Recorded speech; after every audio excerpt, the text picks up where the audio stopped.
آج خدا خدا کر کے ان بے کس لوگوں کا اپیل کی سماعت کے لیے 7 رکنی بینچ بیٹھی، اور ہم نے اس بینچ کے بیٹھتے ساتھ ہی ہم نے انہیں بتایا کہ جناب یہ جو فوجی عدالتیں آپ نے جن کا کیس سن رہے ہیں وہ جس قسم پرسی کے عالم میں وہ محبوسین ہیں اس وقت، اور ریمانڈ پہ ریمانڈ دیا جا رہا ہے ان کا، اور جس طرح انہیں مقید کر کے رکھا گیا ہے وہ انسانی حقوق کی پامالی تو ہے ہی ہے، انسانیت کی تذلیل ہے، جن کو کچھ لوگ تو ایسے ہیں جن کو 7 ہفتوں سے جن کو ملاقات ہی نہیں کرنے دی گئی ہے، اور ایک آیا ہوا ہے وہ کہتا ہے کہ مجھے باپ، اس کا باپ ہے، وہ کہتا ہے مجھے یہ نہیں پتا کہ میرا باپ زندہ ہے کہ مر گیا ہے، اور ایسی کیفیت میں جب سیکریٹیولی آپ انہیں رکھیں گے اور آپ اندازہ کریں کہ ان کے خانوادے کا کیا حال ہوگا، ان کے ماں باپ، ان کے بیویز، ان کے بیویاں، ان کے بچے، ان کے دیگر لواحقین، وہ کس تذبذب، کس کرب اور اذیت سے گزر رہے ہوں گے۔ اور حفیظ اللہ نیازی صاحب بھی آئے ہوئے ہیں، ان کے بیٹے حسام نیازی کو بھی ایگزیکٹلی یہی ہے، انہوں نے بھی کھڑے ہو کر اپنا استدلال کیا کہ جناب مجھے بھی بیٹے سے بھی نہیں ملنے دیا گیا اتنا عرصے سے، اور پھر جن کو کچھ لوگوں کو، کچھ خاندانوں کو ملنے دیا گیا ہے، راجہ سلمان اکرم نے بتایا کہ جناب ان کو زنجیروں میں لایا جاتا ہے، ان کے پاؤں میں بھی کڑیاں ہیں، ہاتھوں میں بھی پیچھے سے ان کو جو ہے کڑیاں مار کے، اور اوپر چہرے پر کالا ہڈ پہنا کر ان کو جو ہے ملاقات کروائی جاتی ہے، چہرہ نہیں ان کا دیکھنے دیا جاتا ان کو۔ اب کیا تشدد کا عالم ہے، اور سر پر پھر جو ہے جس طریقے سے کھڑے ہو کر وہ ملاقات ان کی ہوتی ہے، وہ کیا کہے گا جو انہی کی بعد میں تحویل میں بھی ہے اور جس اذیت اور کرب سے اسے لایا گیا ہے۔ پھر کسی کو جو ہے باہر نکلنا، چلنا یا تھوڑا بہت جو ہے اپنے آپ کو سیدھا کرنے کی بھی گنجائش اور اجازت نہیں ہے۔ یہ اگر پریزن رولز دیکھیں تو اس کی بھی خلاف ورزی ہے، اور یہی ان کی استدعا تھی کہ خدا را ہمیں جیل بھیج دیجئے گا تاکہ جیل کے قواعد اور ضوابط ہمارے اوپر اطلاق ہوں اور ہمیں کچھ سانس لینے کی اجازت مل سکے۔ تو یہاں سے شروعات ہم نے کی ہے، اور پھر بینچ نے ان کو، اٹارنی جنرل کو کہا کہ یہ کیا ہو رہا ہے؟ انہوں نے کہا جی کہ یہ پہلے تو آپ نے حکم دیا تھا تو ملاقات میں نے کروا دی تھی، اب انہوں نے باہر کے سختی سے کہا ہے کہ اس پر جو ہے ان کو دیکھیے گا، اور انسانی حقوق کی جو ہے اور قانون کی اور عملداری کے مطابق ان کی جو ہے ملاقاتیں بھی کی جائیں، اور یہ زنجیریں اور ہڈ پہنا کر ان کے ساتھ جو حال کیا جا رہا ہے، مجھے تو لگتا ہے کہ اٹارنی جنرل بھی بے بس ہے اور یہ عدلیہ بھی بے بس ہے۔ اس لیے بے بس ہے کہ اگر بار بار کہنے کی ضرورت پڑتی ہے کہ یہ ان کے ساتھ سلوک کریں، تو ہم نے تو چاہا کہ جی فیصلہ کیجئے گا، آپ خدا را فیصلہ کریں، اور ڈے ٹو ڈے اس کو چلائیں، روز بنا پر چلائیں۔ اور ایک جج صاحب، شاید وحید صاحب نے یہ کہا کہ آپ ذرا سکوپ دیکھ لیجئے گا اس اپیل کا جو آپ اٹارنی جنرل کو کہا۔ 2 اعتراضات بنیادی ہوئے، ایک کہ وفاق نے جو اپیل کرنی تھی، وفاق کو مصطفیٰ امپیکس کیس میں اس کی تعریف سپریم کورٹ کر چکی ہے کہ وفاق کا مطلب کابینہ اور وزیر اعظم ہے، تو انہوں نے کہا آپ نے کابینہ اور وزیر اعظم سے اجازت لی ہے؟ انہوں نے کہا کہیں نہیں لی ہے۔ تو یہ اپیل ہی بنیادی طور پر اس کو غلط دائر کیا گیا ہے، کیونکہ بغیر کابینہ اور وزیر اعظم کی منظوری کے یہ اپیل ہو ہی نہیں سکتی تھی، اور ان 5 ججز کا فیصلہ جو ہے وہ حتمی ہو چکا، کیونکہ اب اپیل جو ہے زید المیعاد ہو جائے گی۔ دوسرا اعتراض اسی کے جسٹس منصور علی شاہ صاحب نے جو پریکٹس اینڈ پروسیجر ایکٹ کی جو فل کورٹ نے سنوائی کی تھی، اس کے پیرا 14 میں اس کے حدود و قیود کو متعین کیا گیا ہے اس میں یہ نہیں ہے کہ آپ دوبارہ سب کچھ پڑھیں گے، بلکہ آپ اسی فیصلے میں یعنی ایک ریویو کے انداز میں اسی میں بتائیں گے. یہ نہیں ہے کہ آپ نئے سرے سے ساری بحث اب شروع کر دیں اور عدالت کا بھی وقت ضائع کریں. اور یہ تو وہ شاہد وحید صاحب نے، جسٹس شاہد وحید صاحب نے اس کی توجہ مبذول کرائی اور ان سے جواب دہی کی. تو اس کے اوپر پھر کچھ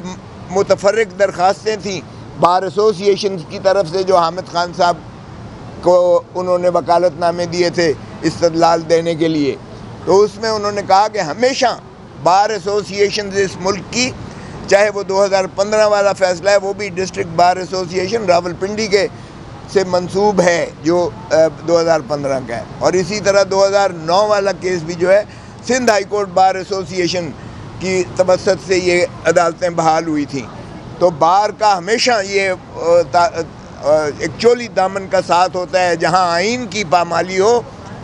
بار ایسوسیشنز اور بار کونسلز یعنی کالا کوٹ اور وکلاء ہمیشہ اس کا تحفظ کرنے کے نہ صرف اپنے ضابطے کے تحت ان پہ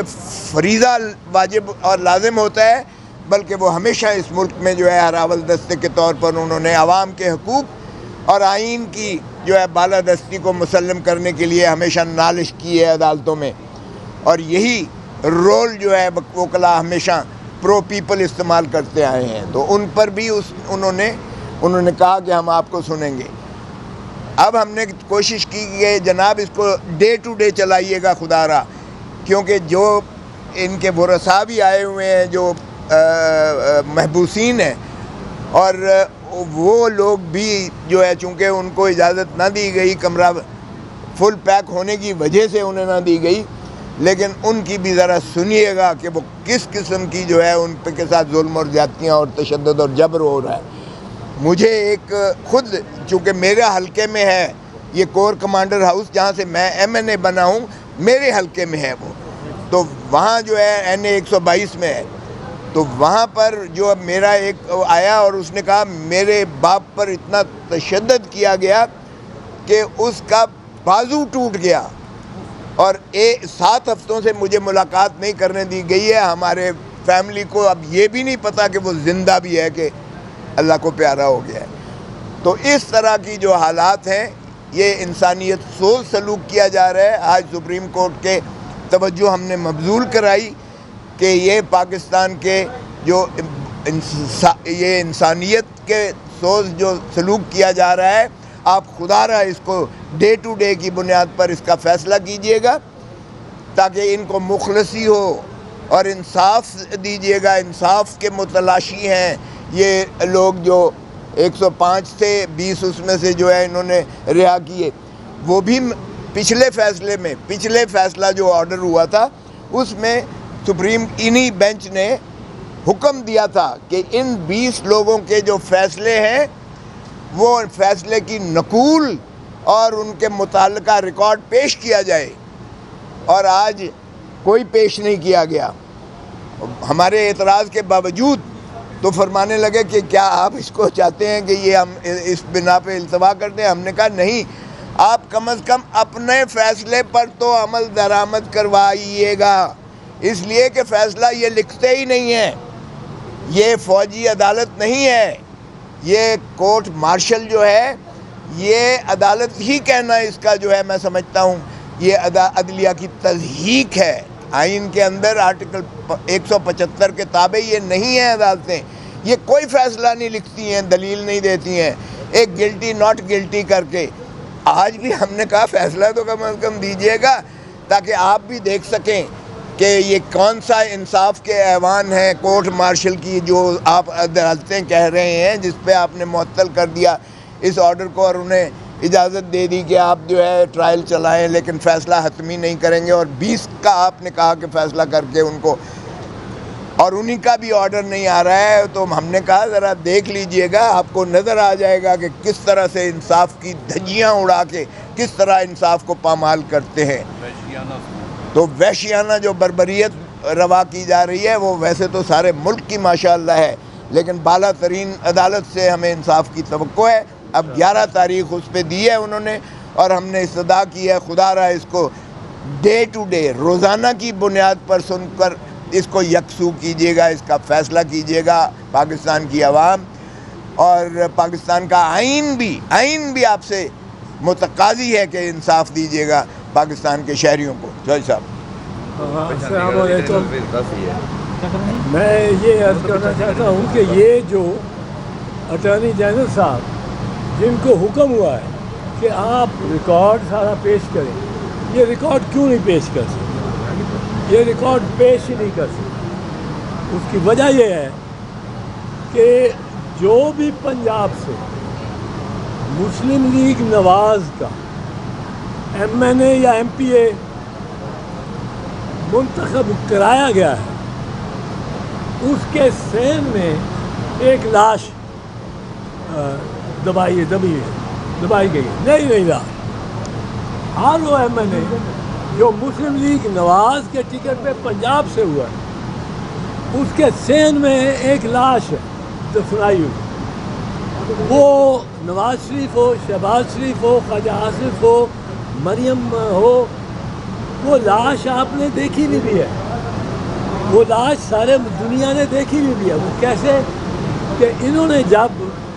اپنی ویب سائٹ پہ 40-50 لاشیں یعنی فارم 45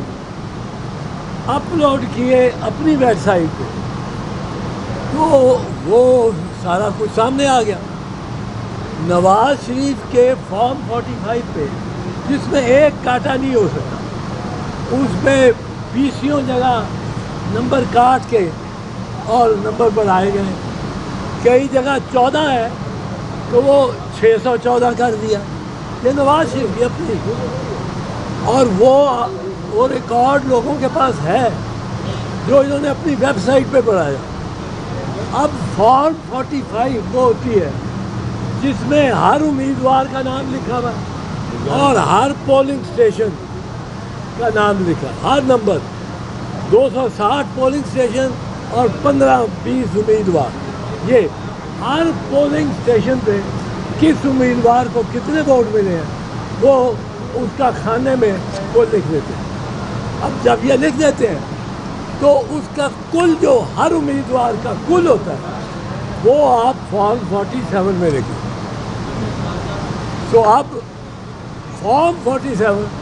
اور فارم 45 میں تفاوت نہیں ہو سکتی، تفاوت ہوئی تو دھاندلی ہوئی۔ اب یہ فارم 47 لیے پھرتے ہیں، فارم 45 ہم مانگتے ہیں۔ فارم 45 پہ تو جب تک یاسمین راشد کے ووٹ 1,20,000 سے 20,000 نہیں کیے جائیں گے اور نواز شریف کے ووٹ 20,000 سے 1,00,000 نہیں کیے جائیں گے، اس وقت تک یہ جیت ہی نہیں سکتے۔ اب وہ اس طرح پروٹیکٹ کر رہے ہیں۔ دیکھیں، الیکشن کمشنر ٹرائیبیونل اسلام آباد کے ٹرائیبیونل نے ان اسلام آباد کے کینڈیڈیٹ سے پہلے دن ہی مانگ لیا کہ فارم 45 لے کے آؤ۔ ان کے 3 ایم این اے، سو کالڈ ایم این اے، مبینہ ایم این اے، وہ وہاں سے کیا ہے کہ جی ہم لاتے ہیں اور سیدھا چلے گئے، درخواست دے دی کہ اس جج سے ٹرانسفر کرے کے اس ٹرائیبیونل سے۔ اس کے بعد فوراً ایک آرڈیننس لے آئے کہ چیف الیکشن کمشنر لگائے گا، اور چیف الیکشن کمشنر کے لیے ضروری نہیں ہے کہ وہ سٹنگ ججز میں سے لگائے، وہ جس میں اب ریٹائرڈ ججز کہ ان کو بڑی ایک تعداد ہے جو اویلیبل ہے۔ اب ریٹائرڈ ججز کو کہ اوپر کوئی ہائی کورٹ کی سپرویژن نہیں ہوتی، وہ ریٹائر ہو گیا، وہ اپنا مال جتنا کمائے جس سے کمائے۔ اور یہ تو خاندان ایسے ہیں جو ستارے آسمان سے اتار کے ان کی جھولی میں رکھ دیں گے۔ تو یہ سارا کوشش جو نواز شریف کی ہونی ہے، ساری کوشش وہ ان لاشوں کو